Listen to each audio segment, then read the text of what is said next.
Good evening, fellow Singaporeans.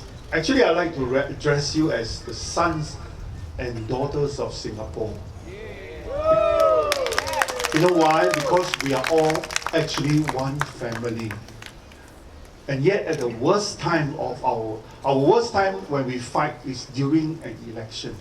And that is bad. I'd like to tell you something about myself and why I'm here. I'm a medical doctor for 30 years. I run a GP clinic. I think some of my patients are here. They told me they'll be here. I also invent things in the afternoon. I invent medical devices, and they are used for all over the country, all over the world. So why am I trying to come up here and tell you something? From a different perspective. I'm a concerned citizen. I'm non-partisan. I haven't joined SPP yet, or Workers' Party, or anyone, but I'm a friend to all of them because I'm a concerned citizen. So tonight I'm going to talk to you as a concerned citizen, like many of you sitting there. What am I so concerned about? I do what I do best, which is doctoring, medical doctor. When you see a patient, when I see a patient, I will look at the symptoms, the signs, whether you have a fever, whether you're coughing, or worse, whether you are breathless, whether you're going to get pneumonia. And from the signs and symptoms, we make a diagnosis of what is wrong with the patient. Now I'm going to tell you the symptoms that I see in Singapore. Number one, our suicide rate is going up. Do you know? Every day more than one person commits suicide. And there are two, what we call the high-risk group. One are children below 16. You won't believe it, but not long ago, if you read the papers, a 16-year-old jumped off from the 12th story. Why? Because she's supposed to be a straight A student, but during her O-level, she got all distinction except 2B. Cannot accept. Jump. 3 months later, her mother jumped. Now the father is mentally unstable, and the grandmother came up to tell us this story. A few months before her, a 12-year-old jumped off a 5-story HDB and died. And in her suicide note, she wrote, and she told the maid, when I reincarnate, I don't want to be a human because I don't want to do any more homework. What have we become? The third symptom that we see is when you see crime rates going up. And our crime rates are going up. In the latest report, which is a couple of weeks ago, our admission to Woodbridge has gone up by 40%. If you do not know about it, how come so many people are getting stressed and getting mad? You remember our CPIB director, who is supposed to be well in charge of anti-corruption, is charged for bribery, charged for corruption. Our CBF commissioner also charged for bribery. Our CMB director. So what is going on? From a doctor's point of view, Singapore is very sick. It's very sick. But many of us don't realize that, when we see patient and when you tell the patient, hey friend, you've got hypertension, you've got high blood pressure, you have to take medicine, otherwise you're going to get a stroke. 50% will tell you, no leh, doctor, I don't feel anything leh. Never mind, don't take medicine first. You will find that one day they will be found dead or have a stroke. And this is our problem in Singapore. When I come up as doctor and all the opposition parties are coming up to tell you that Singapore is sick, we got to do something about it, PAP will ignore it and say, no, we are doing fine. Now, what is wrong with our system? Basically, our sickness is one. We have lost the soul of the human soul in Singapore. We have lost that soul. At what expense? If you look at those symptoms, all came about because number one, we are chasing after paper qualification. We're chasing after grades. Can you imagine your kids at 12 years old having to think of a suicide? I'm not joking because the statistics have shown 1 in 3 children below 12 has thought about suicide. 1 in 3. That's our children. The other problem is that the whole country is caught up with money, wealth, money. Money is the measure of success.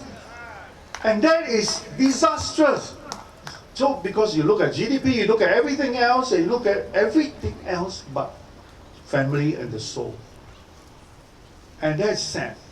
Now I'm going to talk to you a little bit about my own feeling as a so-called concerned citizen, how I look at PAP candidates and opposition candidates. There is a very simple, fundamental difference.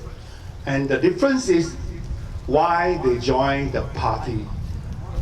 PAP, Ng Eng Hian last night said, we screen 300 to 400 people every year. What does it mean? People are shortlisted. People are targeted. Then you are invited to have tea. You are invited to meet some important people. Then you are told, hey, look, you're doing well. You should be giving back to the society. You should be thinking about it because we can make you minister. Some of you are minister caliber. Not sure? We give you $1 million a year. Not enough. Okay, no? Quite a lot sign up. So you see 300-400 people a year. The starting point is already wrong. Look at the opposition party. They have nothing to gain. In fact, they have everything against us. It's against all odds. Not just for me standing up. I think for most of opposition standing up, the first thing you have is a dossier open up for you in ISD. Yeah, you forgot. Long time ago, when Chiam See Tong was elected, the first thing, or rather during the election campaign, old man said, he's only an O-level. His O-level not good, not enough distinction. Many of you may not remember, but those are my time. He actually said it in Parliament. Chiam See Tong's O-level is not good enough compared to my graduates. You may also be sued by Ji Sun Chuan, Jeyaretnam. You may even be jailed. You'll be made bankrupt. So it's actually all the odds are stacked against us being an opposition. But why do we stand up, or why do they stand up against all odds? Why do they stand up and be exposed and victimized sometimes? It's because they believe in the calling inside to tell them, you must do something and right the wrong for Singapore. This is something you cannot buy. And this is something I find in Jeanette.